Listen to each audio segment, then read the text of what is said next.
أنزل فيه القرآن هدى للناس وبينات من الهدى والفرقان فمن شهد منكم الشهر فليصم. قال النبي صلى الله عليه وسلم من صام رمضان إيمانا واحتسابا غفر له ما تقدم من ذنبه. وقال رسول الله صلى الله عليه وسلم أنا آخر الأنبياء وأنتم آخر الأمم ومسجدي آخر مساجد الأنبياء. وقال رسول الله صلى الله عليه وسلم خيركم من تعلم القرآن وعلمه. صدق الله العظيم وصدق رسوله النبی الکریم. سب حضرات عقیدت اور محبت کے ساتھ درود پاک پڑھیں. اللہم صلی علی محمد وعلی آل محمد کما صلیت علی ابراہیم وعلی آل ابراہیم انکا حمید مجید. اللہم بارک علی محمد وعلی آل محمد کما بارکت علی ابراہیم وعلی آل ابراہیم انکا حمید مجید. اس کا ان کو بند کر ڈبل آواز آواز انتہائی لائق کی سب تعظیم و تکریم مخدوم محترم فضیلت الشیخ شیخ طریقت و شریعہ حضرت اقدس حضرت سید مفخر الزمان شاہ صاحب دامت برکاتہ العالیہ، قابل قدر اکابر علماء کرام، واجب الاحترام برادران اسلام، بزرگوں، دوستوں، بھائیوں اور اس دینی اجتماع میں شریک میری کلمہ گو مائیں، بہنیں اور بیٹیاں. اجتماع کی آخری نشست ہے اور یہ وقت دعا ہے. ہم سب نے اللہ کے حضور اپنے مرشد کے ساتھ دعا کرنی ہے. اور یہ 2-3 دن سے آپ اس روحانی منظر کو دیکھ رہے ہیں. میں چند لمحوں میں کچھ باتیں آپ کے سامنے عرض کرنا چاہتا ہوں. ہر وقت ہر آدمی اللہ کی لاکھوں کروڑوں نعمتیں استعمال کرتا ہے اور ہم ان نعمتوں کو گن نہیں سکتے. اللہ کہتے ہیں تعدوا نعمت اللہ لا تحصوها. اگر تم شمار کرنا چاہو تمہارے بس بھی نہیں شمار نہیں کر سکتے. مقاصد ملتان پڑھتا تھا آپ کے ملتان میں حضرت علامہ کشمیری رحمۃ اللہ علیہ اور حضرت مفتی محمود صاحب اور مفتی عبداللہ صاحب یہ سب ہمارے بخاری کے استاد تھے. مفتی محمود صاحب بڑے زیر قابل تھے. تو ایک سوال بڑا عجیب طلباء سے کیا یوں بیٹھے ہوئے، بھئی آنکھ بڑی نعمت ہے یا کان؟ سوال. اب ظاہر ہے کہ ہم عام طور پر یہی تاثر رکھتے ہیں اور تصور ہوتا ہے، بلکہ لوگ بھیک مانگتے ہوئے بھی کہتے ہیں اکھے تے لکھے جے اکھ نہیں تے کاکی. آنکھ ہے تو مرشد کا دیدار ہے، آنکھ ہے تو کعبۃ اللہ دیکھتے ہو، آنکھ ہے تو روضہ رسول اللہ دیکھتے ہو، آنکھ ہے تو آل اللہ کو دیکھتے ہو، آنکھ ہے تو والدین کا دیدار کرتے ہو، آنکھ ہے تو دوستوں کو دیکھتے ہو، آنکھ ہے تو دنیا کی رنگینیں دیکھتے ہو، آنکھ ہے یہ ساری باتیں ہو رہی ہیں. تو یہ آنکھ بہت بڑی نعمت ہے. تو ہم نے بھی کہا استاد جی آنکھ بہت بڑی نعمت ہے، لیکن بزرگوں کے سمجھانے کا ایک سٹائل اور انداز ہوتا ہے. فرمانے لگے بھائی بہت سارے قرآن کے حافظ تم نے آنکھوں سے نابینے دیکھے ہوں گے. ہمارے ڈیرہ غازی خان میں ایک حافظ اللہ مسایہ ہوتے تھے، بڑے مبلغ اور خطیب تھے امیر شریعت کے زمانے میں.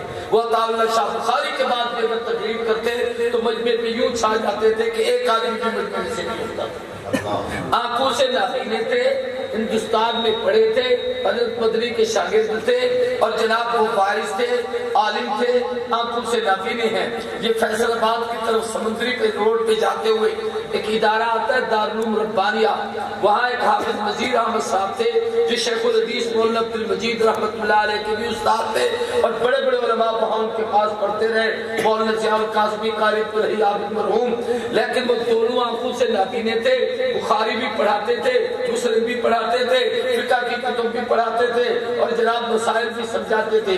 قاری فتح محمد قاری پتری رحمۃ اللہ تعالی علیہ یہاں سے ہجرت کر کے کراچی سے عرب تشریف لے گئے، ساری زندگی دیار رسول میں گزاری ہے، اور وہاں کیفیت یہ تھی کہ شیخ سبیر کے بھی استاد تھے، عبدالعزیز ابن صالح جو مدینہ میں حضور صلی اللہ علیہ وسلم کی مسجد نبوی کا امام تھا، اس کے بھی استاد تھے۔ تو آنکھوں سے نابینے قرآن کے حافظ تو دیکھے ہیں، قاری تو دیکھے ہیں، عالم تو دیکھے ہیں، قاری حبیب ملتانی مرحوم قاسم علوم کے فاضل تھے، مفتی محمود کے شاگرد تھے، وہ مبلغ تو دیکھے ہیں، لیکن مفتی صاحب کہنے لگے کوئی ایک آدمی جو قانون سے نہ سنتا ہو، برا ہو، ایک آدمی دکھا دو جو سنتا نہ ہو اور بولتا ہو۔ سنتا سماعت اس کی ختم ہو، وہ بول نہیں سکتا، سنتا نہیں سنا نہیں سکتا، سنتا نہیں کہہ نہیں سکتا، سنتا نہیں حافظ نہیں بن سکتا، سنتا نہیں قاری نہیں بن سکتا، سنتا نہیں عالم نہیں بن سکتا، سنتا نہیں داعی نہیں بن سکتا۔ اب بتائیں آنکھ بڑی نعمت ہے یا کان؟ سارے بولو بھائی، یہ میں صرف سمجھانے کے لیے میں نے ایک مثال دی۔ ایک وقت میں لاکھوں نعمتیں ہم استعمال کرتے ہیں، آنکھ رکھے تو اندھے ہیں، زبان نہ ہو تو بھوکے ہیں، ہاتھ پاؤں نہ ہو تو لولے لگڑے ہیں، دماغ نہ ہو تو پاگل ہیں، ابا اماں نہ ہو تو یتیم ہیں، اولاد نہ ہو تو لابلد ہیں، خاندان نہ ہو تو بے تعلق ہیں، رشتہ دار نہ ہو تو بے سہارا ہیں، روٹی نہ ملے تو بھوکے ہیں، پانی نہ ملے تو پیاسے ہیں، حیثیت نہ ہو تو بیمار ہیں، زندگی نہ ہو تو مردہ ہیں۔ لاکھوں نعمتیں ہیں، ہر نعمت میں پھر ہزاروں نعمتیں ہیں۔ آپ نے کبھی یہ سوچا یہ بال کس وقت کالے سے سفید ہوتے ہیں؟ کبھی یہ سوچا یہ ناخن کس وقت بڑھتے ہیں؟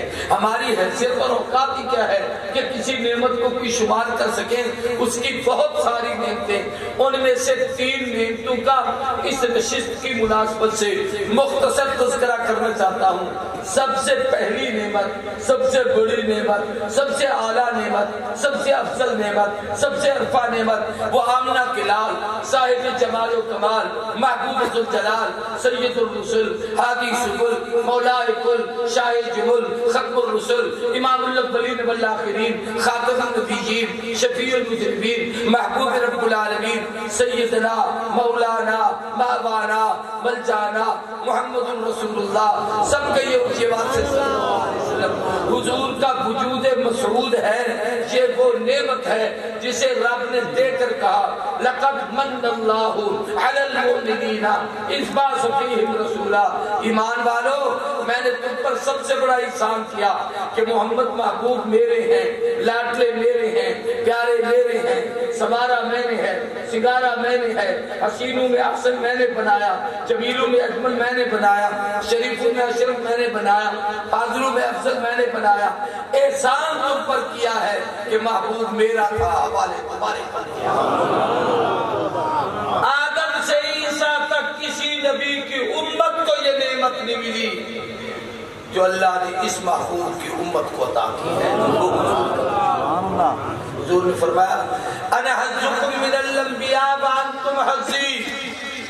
قسام ازل نے، مالک لم یزل بے مثال نے امتیں بھی تقسیم کی، نبی بھی تقسیم کیے۔ یہ آدم کی امت، یہ نوح کی امت، یہ ابراہیم کی امت، یہ دانیال کی امت، یہ موسیٰ کی امت، اس امت کے نبی یحییٰ، اس امت کے نبی زکریا، اس امت کے نبی الیاس، اس امت کے نبی الیسع، اس امت کے نبی ذوالکفل۔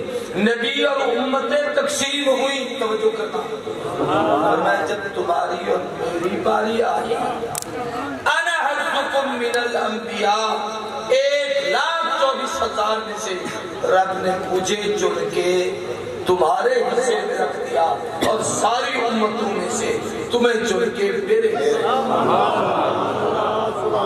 یہ وہ نعمت ہے۔ ساری زندگی عبادت کریں، ریاضت کریں، سجدے کریں، پیغمبر کا درود و سلام پڑھیں، حضور کا اللہ کا شکریہ ادا کرنا چاہیں، تصور میں نہیں آ سکتا۔ سب سے بڑی نعمت یہ ہے کہ اللہ نے ہمیں محبوب محبوب کے صدقے سے قرآن ملا، محبوب کے صدقے سے ایمان ملا، محبوب کے صدقے سے شریعت ملی، محبوب کے صدقے سے دین ملا، محبوب کے صدقے سے عزت ملی۔ کبھی ہم سوچیں ان امت امتوں پر حضور کے صدقے سے ان کے نبی اپنی اپنی جگہ، ہر نبی محترم، ہر نبی عظیم الشان، ہر نبی اولو العزم، ہر نبی کامیاب و کامران، لیکن تلک الرسل فضلنا بعضهم علی بعض، انبیاء میں تفریق نہیں ہوتی لیکن تفصیل ہے کہ حضور سب سے افضل ہے، اس لیے اللہ نے حضور کے صدقے سے اس امت کو بھی سب سے افضل بنایا۔ بات یہاں اور کہنا چاہتا ہوں، پہلی امتیں جب کوئی گناہ کرتی تھی میری طرف دیکھا، صبح اٹھتی تو پیشانی پہ گناہ لکھا ہوتا تھا، اس نے رات چوری کی ہے، اس نے شراب پی ہے، اس نے زنا کیا ہے، اس نے ڈاکہ ڈالا ہے، اس نے حق غصب کیا ہے، اس نے ظلم و ستم کیا ہے، ہر گناہ لکھا جاتا ہے۔ محبوب کے صدقے سے اس امت پہ احسان ہے، ساری رات جرم کرتے رہو، آخری حصے میں خیال آ گیا ہے کہ کیا کر بیٹھا ہوں، اٹھے ہو، وضو کیا ہے، 2 رکعتیں پڑھی ہیں، ہاتھ اٹھا کر آنکھوں میں آنسو آ گئے ہیں، نہیں آئے تو رونے کی کیفیت بن گئی ہے، رب کے حضور رو پڑے ہو، اللہ صرف گناہ مٹاتا نہیں، اس مٹی ہوئی جگہ پر، اس سلسل شدہ جگہ پر اللہ نیکی بھی لکھ دیتا ہے، یہ حضور کے صدقے سے اس امت کو دے گا۔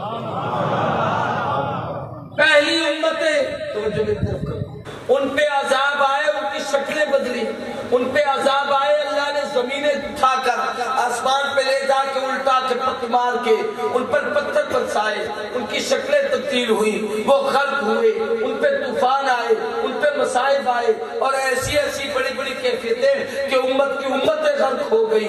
اللہ نے محبوب کی امت کو قیامت تک کے لیے محفوظ رکھا ہے۔ اگر کہیں کوئی عذاب آتا بھی ہے تو مجھ کو اور آپ کو سمجھانے کے لیے آتا ہے، رب کی طرف متوجہ ہونے کے لیے آتا ہے۔ اجتماعی عذاب سے اللہ نے پوری امت کو محفوظ کیا ہے۔ تیسری چیز بڑی چیز جو حضور کی صدقے سے ہمیں ملی، ان امتوں کے سارے عیب قرآن نے ہمیں بتائے ہیں۔ قوم نوح نے شرک کیا تھا، قوم عاد نے کیا کیا، قوم طوبا نے کیا کیا، قوم سمود نے کیا کیا، قوم موسیٰ نے کیا کیا، ان لوگوں نے جناب بت پرستی کیسے کی، انہوں نے کاؤ گائے کی پوجا کیسے کی، انہوں نے ایک دوسرے کے حقوق کیسے غصب کیے، انہوں نے بیٹی کو زندہ درگور کیسے کیا، انہوں نے زمانے جہالت میں لوٹ مار کیسے کی، وہ لوگ نابطول میں کمی کیسے کرتے تھے، وہ حق اور غصب کیسے غصب کرتے تھے، یہ سارے ان کے عیب ہمیں بتائے۔ توجہ کرو، تمہیں ایک عجیب چیز آج ان کی بگڑی ہوئی تورات اصلی کہیں نہیں ہے، مسخ شدہ انجیل اصلی کہیں نہیں ہے، مسخ شدہ زبور اصلی کہیں نہیں ہے، وہی منسوخ کتابیں لے لو، اب بھی ان کتابوں کو پڑھو تو اس امت کی اس میں خوبیاں تو ہیں، رب نے کوئی کمزوری نہیں بیان کی، ان کے عیب ہمیں بتائے، ہمارے عیب پہ پردہ ڈال کے ان کے سامنے اللہ نے ہماری مدد آخر میں آئے گی قیامت کے دن، سب سے پہلے حساب ہوگا، پوری دنیا 50,000 سال کے بڑے دن میں نفس نفسی کے عالم میں تڑپ رہی ہوگی۔ جب حساب یا امتحان کا وقت آئے نا تو ہر آدمی پریشان ہوتا ہے، پتہ نہیں میرا کیا وقت ہے، اسے دوسرے کی فکر میں ہوتی ہے۔ اللہ چاہیں گے کہ محبوب تیری امت کا امتحان پہلے لیتا ہوں، یہ اپنی پریشانی میں رہیں، میں ان کا امتحان لے لوں تاکہ ان کا نقص ان کے سامنے ظاہر نہ ہو، ورنہ ناراض نہ ہو تو میں اور آپ سوچیں میرے سمے ہم نے کوئی کمی کی، 7 دن کی بچی کو بولی ہے تو ہم نے بات، ہم نے کوئی کمی کی ہے کہ لاشا تڑپ رہا ہے اور ہم شادی کے کھانے کھا رہے ہیں، ہم نے کوئی کمی کیا ہے کہ میزانہ جناب ماں بہن بیٹی کی عزتیں لوٹی جا رہی ہیں، ہم نے کوئی کمی کی ہے کہ اس ملک میں لوگوں نے ماؤں سے بدکاری کی ہے، بہنوں کے ساتھ زیادتی کی ہے، لوگوں کے حقوق غصب کی ہے، ان میں سے کسی عیب سے کم ہم نے نہیں کیا، لیکن اس کا احسان محمد کریم کے صدقے اتنا ہے کہ ہمارے گناہ ان کو نہیں بتائے، ان کی باتیں ہمیں بتائیں۔ ایک روایت میں آتا ہے حضور نے فرمایا اللہ قیامت کے دن میری امت کا حساب میرے سامنے لے لے، امتحان ہو رہا ہوں تو استاد ساتھ بیٹھا ہو، بچے کو حوصلہ ہوتا ہے کہ چلو جو پڑھوں گا استاد بیٹھے ذرا سفارش کر کے سے تمہیں بچے چنگے لگتا ہے،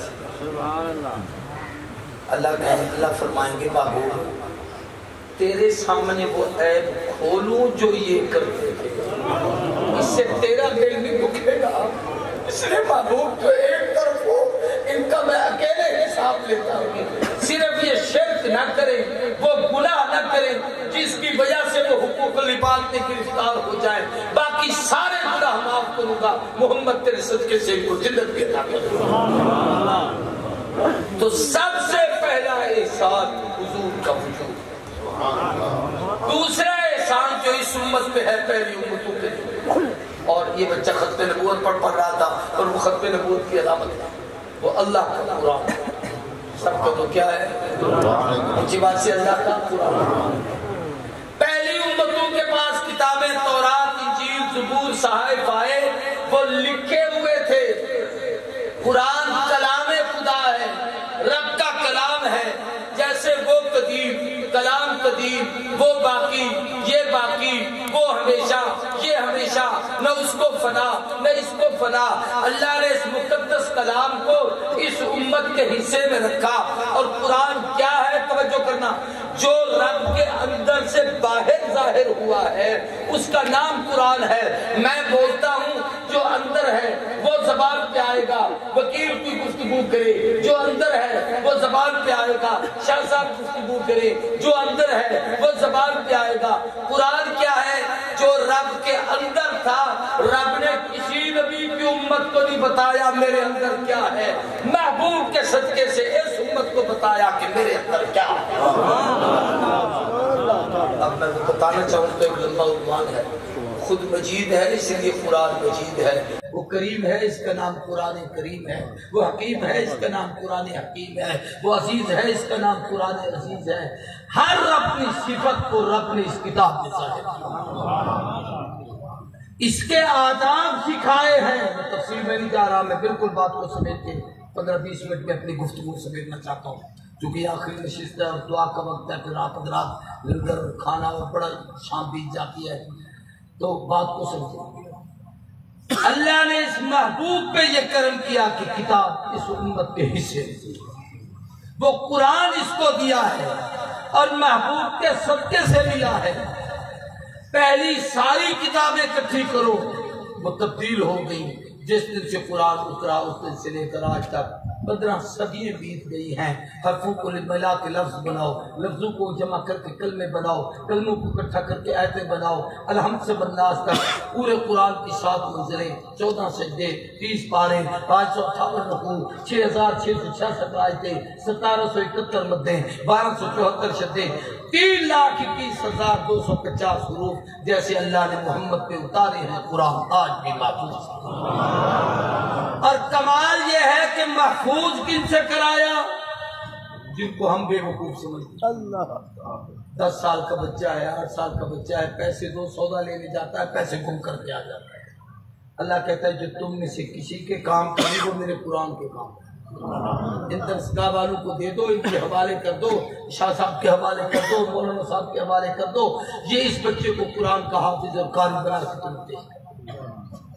آداب قرآن میں صرف دو کا ذکر کرتا ہوں کہ سمجھ۔ سب سے پہلا ادب قرآن نے کہا لا یمسہ الا المطہر، جب تک پاک نہ ہو اس کو ہاتھ نہ لگاؤ، کیونکہ جس کا کلام ہے وہ بھی پاک، جو کلام آیا وہ بھی پاک، جو لے کے آیا فرشتہ وہ بھی پاک، جس پہ قلب اطہر پہ اترا وہ بھی پاک، جن سینوں سے گزرا وہ بھی پاک، جو سینے کینے سے بھرے ہوں، جو سینے کفر سے بھرے ہوں، جو سینے ارتداد سے بھرے ہوں، اللہ گندے سینوں میں پاک کلام نہیں رکھتا، اس لیے فرمایا اس کو پڑھنے سے پہلے خود کو پہلے پاک ہو۔ ایمان کی پاکیزگی، لباس کی پاکیزگی، جس جگہ بیٹھے ہو وہ جگہ پاک ہو، جن کپڑوں میں ہو وہ کپڑے پاک ہو، آپ کا وجود پاک ہو، پھر پاک بن کر پاک کلام کو پڑھو۔ ناپاک ہو تو اس کو ہاتھ بھی لگاؤ گے تو گناہ گار ہو۔ علماء و مشائخ بیٹھے ہیں، پوچھئے یہ جو قرآن مجید کے اندر قرآن ہوتا ہے اوپر گتا ہوتا ہے، اس گتے پر جو کپڑا لگایا جاتا ہے اس کو بھی بغیر وضو کے ہاتھ اٹھانے کی اجازت ہے۔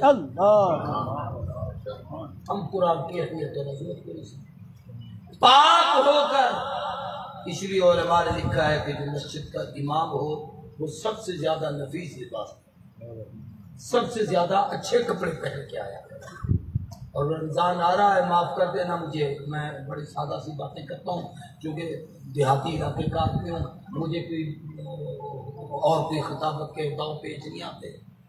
ہم جب قرآن کا ختم کرتے ہیں نا تراویح کی میں آخری رات کو، یوں کہتے ہیں، یوں بغل میں ایک جوڑا ہوتا ہے سادے سے شاپر، کسی کو شادی پہ ہدیہ دینا ہو تو بڑا اسپار کے، لیکن قرآن کے حافظ کو چونکہ دینا ہے تو ملا کی کیا کر رہا ہے، وہ لے جا کے 500 روپے جیب سے نکال کے 29 کی رات کو دیتے ہو. کہتے ہر صاحب بات جوڑا سوا گنے تو عید تے پاویں.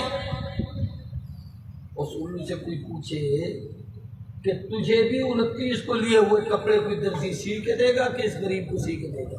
اللہ شریف لوگوں، یہ شعبان کا آخر اس اجتماع کو اس موقع پہ رکھا اس لیے ہے کہ رمضان کی تیاری کرو، اور اس کی تیاری یہ ہے کہ سب سے پہلے جو آپ کے دین کا محافظ ہے، جو آپ کے ایمان کا محافظ ہے، جو آپ کے قرآن کا محافظ ہے، جس کے سینے میں 30 پارے رب نے رکھے ہیں، ان کی عزت کرو، ان کی قدر کرو، ان کا احترام کرو. میں کہتا رہتا ہوں کم از کم 4-4 5-5 جوڑے ابھی سے سلوا کے ان کو دو کہ روزانہ صاف ستھرا اچھا لباس پہن کر امام مصلی پہ آئے، تاکہ پتہ چلے کہ ہمارا امام کتنا صاف ستھرا ہے. آج دو گے تو ہدیہ ہوگا، 29 کو دو گے تو اجر ہوگا. عبادت کا اجر مخلوق سے نہیں خالق سے لینا چاہیے. ہدیہ دینا سنت بھی ہے، لینا سنت، پر عبادت. اس لیے ان لوگوں کا خیال کرو. دوسری خوبی یہ ہے کہ اللہ کا قرآن ہے. اللہ نے پھر قرآن کی وجہ سے عظمت. یہ بڑے بڑے میلاد یہاں بھی ماشاءاللہ بڑے لوگ بیٹھے ہیں، سب کو سلام کرتا ہوں. خوش نصیب ہو اس اجتماع میں آئے.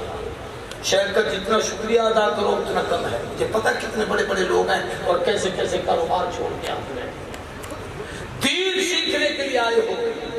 رمضان المبارک میں ہم ایسا کرتے ہیں کہ مسجدوں میں، یہاں تو خیر دیہاتی مسجدیں جہاں بڑے شہروں میں اے سی لگے ہوتے ہیں نا، تو وہاں پر جو بڑے لوگ ہوتے ہیں وہ اپنی سیٹیں ریزرو کرتے ہیں. اللہ کا گھر وقف ہے اور یہ ریزرو کرنا ہے.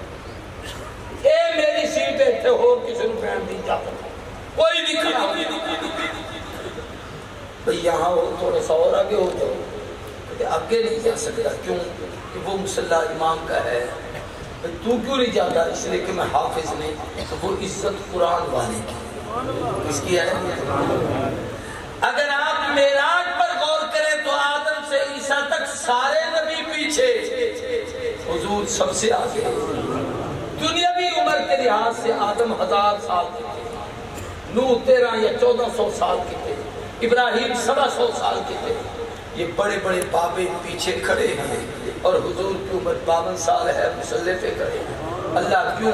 تاکہ پتہ چل جائے کہ تورات والا پیچھے، انجیل والا پیچھے، زبور والا پیچھے، سلیمان جیسا بادشاہ پیچھے، داؤد جیسا صاحب کتاب نبی رسول اور بادشاہ پیچھے. یہ سارے پیچھے ہیں مصلی پہ قرآن پر. کہہ دو سب سے آگے کون ہے؟ اونچی بات سے. آسمانوں کی دنیا پہ جائے، آدم پہلے آسمان پہ، عیسیٰ دوسرے آسمان پہ، یوسف تیسرے آسمان پہ، ادریس چوتھے آسمان پہ، ہارون 5ویں آسمان پہ، کلیم 6ویں آسمان پہ، خلیل 7ویں آسمان پہ، جبریل سدرہ پہ رکے ہیں.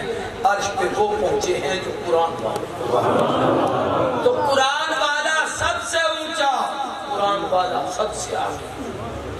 تو یہ وہ مہینہ آ رہا ہے، رب نے اس کا تعارف کرایا ہے. شہر رمضان الذی انزل فیہ القرآن. رمضان وہ مہینہ ہے جس میں قرآن آیا ہے. دیکھیں عجیب بات بتاؤں گا، سال کے 12 مہینے قرآن میں ہے. ان عدت الشہور عند اللہ 12 شہرا، لیکن رب نے 12 مہینوں کا نام نہیں دیا. منہا اربعۃ حرم، یہ بتایا ان میں 4 بڑی حرمت والے. حضور نے تو بتایا صلی اللہ علیہ وسلم، آقا نے بتایا، لیکن قرآن نے نام نہیں لیا. الحج اشہر معلومات، قرآن نے کہا، محبوب نے سکھایا، قرآن نے نام نہیں لیا. جس مہینے میں قرآن آیا ہے اللہ نے اس مہینے کا نام بھی لیا ہے، قرآن کی آمد کا ذکر بھی کیا ہے، قرآن کی حفاظت کا ذکر بھی کیا ہے، قرآن کی تلاوت کا ذکر بھی کیا ہے۔ ربیع الاول میرے خیال ہے اپنے ساتھ جب آپ اکتوبر میں اجتماع کر رہے ہوں گے تو میرا اندازہ ہے کہ ربیع الاول انشاءاللہ کون سا مہینہ ہوگا؟ تو اس میں سیرت کے چرچے زیادہ ہوتے ہیں، ولادت کے تذکرے زیادہ ہوتے ہیں، کیوں کہ اس میں حضور آئے، جس میں آقا آئے تو آقا کے تذکرے زیادہ، اور جس میں قرآن آیا تو اس میں قرآن کے چرچے زیادہ۔ رمضان اور قرآن کو خدا نے یوں جوڑا ہے، یوں ہی چاند نظر آئے، روزہ بعد میں ہے قرآن پہلے ہے۔ کہہ دو قرآن، ایمانداری سے بتاؤ پہلے روزہ رکھتے ہو یا پہلے قرآن پڑھتے ہو؟ رات کو تراویح میں قرآن ہے، صبح کو روزہ ہے، رات کو قرآن ہے، صبح کو روزہ ہے، رات کو قرآن ہے، صبح کو روزہ ہے۔ جس رات قرآن ختم اگلے دن روزہ ختم۔ تو رمضان اور قرآن کا جوڑ ہے یہ اللہ نے، اس لیے اس مہینے کے اہم ترین عبادات میں سے یہ ہے کہ قرآن کی تلاوت سب سے زیادہ کی۔ اب میں آخر میں ایک بات رمضان کی کہہ کے بات کو ختم کرتا ہوں۔ رمضان واحد مہینہ ہے جو قرآن کی حفاظت کا سبب ہے۔ یوں پتہ نہیں بچے حافظ قاری بنتے نہ بنتے، دنیا میں تلاش کرنا پڑتا تو مشکل سے 2-4 آدمی ملتے۔ آپ کی اس پوری محفل میں ممکن ہے قاری ادریس صاحب ملتے، میں مثال دے رہا ہوں۔ لیکن جب رمضان آتا ہے تو ہر آدمی ہر مسجد میں، کوئی دارالعلوم جا رہا ہے، کوئی کسی مدرسے میں جا رہا ہے، کوئی صدیقیہ جا رہا ہے، کوئی شفیہ جا رہا ہے، کوئی کسی درسگاہ میں حضرت کوئی بچہ میں کوئی حافظ میں کوئی قرآن سننا ہے، ہم نے اپنے گھر میں پڑھنا ہے، ہم نے اپنے فارم میں پڑھنا ہے، ہم نے اپنی بیٹھک میں پڑھنا ہے۔ پھر کیوں؟ اللہ نے قرآن کی حفاظت کا ذریعہ بنایا ہے۔ اسباب کی دنیا میں اگر قرآن محفوظ ہے تو وہ رمضان کی برکت سے، اس لیے رمضان المبارک میں قرآن دل کی تلاوت جاتی ہے۔ ایک پارہ روزانہ پڑھو تو ایک ختم ہوگا، 2 پارے روزانہ پڑھو تو مہینے میں 2 ختم ہوں گے، 3 پارے روزانہ پڑھو تو مہینے میں 3 ختم ہوں گے، 5 پارے روزانہ پڑھو تو مہینے میں 5 ختم ہوں گے، اسی طریقے سے 10 پارے روزانہ پڑھو تو مہینے میں 10 ختم ہوں گے۔ اور ان گناہگار آنکھوں نے ان بزرگوں کو دیکھا ہے۔ ہمارے دین پور کی خانقاہ میں حضرت میں عبدالحادی دین پوری رحمہ اللہ ہوتے تھے، فجر کی نماز پڑھ کے تلاوت شروع کرتے، جب تک 15 پارے نہ ختم ہوتے اس وقت تک فصلہ کرتے، پھر تھوڑی دیر کے رولا کرتے، ظہر پڑھ کے پھر بیٹھتے، سورج بعد میں غروب ہوتا تھا، قرآن پہلے ختم ہوتا۔ آج مرشد کے سامنے بیٹھے ہو، میں آپ سے یہ درخواست کرتا ہوں کہ اللہ کے لیے یہ قرآن کے مہینے میں قرآن کی تلاوت، سب سے زیادہ قرآن پاک کو پڑھنے کا مزاج۔ دوسری چیز یہ ہے کہ رمضان کی تیاری اس مہینے میں خود اس رکوع کو پڑھ لیا جائے نا، یا ایھا الذین آمنوا کتب علیکم الصیام، پورا رکوع نہ پڑھ سکتا ہوں نہ سنا سکتا ہوں، اس کی عبادتوں کو گر لیا جائے تو روزے کی عبادت اس مہینے میں ہے، تقوی کی عبادت اس مہینے میں ہے، قرآن کا نزول اس مہینے میں ہے، ہدایت اس مہینے میں ہے، شکر اس مہینے میں ہے، صبر اس مہینے میں ہے، رشد اور بھلائی اس مہینے میں ہے، دعاؤں کی قبولیت اس مہینے میں ہے، اللہ کا ذکر اس مہینے میں ہے، اعتکاف اس مہینے میں ہے، لیلۃ القدر کی تلاش اس مہینے میں ہے۔ اول رحمت اوسط مغفرۃ آخر عتق من النار، اللہ نے 3 حصوں میں تقسیم کیا۔ اول حصے میں رحمت برستی ہے، دوسرے میں مغفرت کے فیصلے ہوتے ہیں، آخری حصے میں جہنم سے آزاد کر کے جنت کا ٹکٹ دیا جاتا ہے۔ یہ ساری نعمتیں اس مہینے میں ہیں، یہ اس امت کا خاصہ محمد کریم کے صدقے سے ہے۔ نہ پہلو کو رمضان ملا ہے، نہ قرآن ملا ہے، نہ نبی آخر زمان ملے ہیں۔ ہمیں محبوب ملے تو نبیوں کے سردار، رمضان ملا تو مہینوں کا سردار، قرآن ملا تو کتابوں کا سردار۔ اب ہماری ایک آخری ذمہ داری یہ ہے کہ ابھی سے رمضان کی تیاری شروع ہے۔ آپ میں سے اکثر لوگوں نے حضرت سید شمس الزمان شاہ صاحب رحمہ اللہ کا وہ آخری دور، ان کی وہ کیفیت بیماری کی، بڑھاپے کی میں نے بھی دیکھی تھی، اس حالت میں بھی چیئر پر لے کے حضرت درخواستی کے اجتماع پہ آتے تھے، اور حضرت درخواستی اس میں خود ہوتے تھے، صدارت شاہ صاحب تو سب سے کرواتے تھے۔ ہمیں نسبتوں کی قدر کرنی چاہیے، کچھ احترام کرنا چاہیے، باتیں اور طرف میں چلی جائیں۔ میں یاد کر رہا ہوں کہ ان کو ہم نے دیکھا، حضرت خاصی کو دیکھا، میاں عبدالحادی پوری کو دیکھا، سید رفیع شاہ کو دیکھا، شاہ عبد القادر رائے پوری، یہ سارے لوگ رجب اور شعبان میں اپنی اپنی جماعتوں کو رمضان کی تیاری کی تلقین کرتے تھے، کہتے تھے بھی رمضان آ رہا ہے، ابھی سے عبادت کو شروع کرو، رمضان آ رہا ہے کام کاج کو سمیٹو، رمضان آ رہا ہے تھوڑا سا خیال کرو، رمضان آ رہا ہے بھائی نیکی میں آگے بڑھو، غریبوں کے حقوق کا لحاظ کرو، فقراء مساکین پر دینا شروع کرو، مال خرچ کرو، جو جتنا خرچ کرتا ہے رمضان میں، ایک تو قیامت میں حساب نہیں ہوگا، دوسرا خدا یہاں بغیر حساب کے سمجھانے کے لیے کہتے ہو ناراض نہ ہونا۔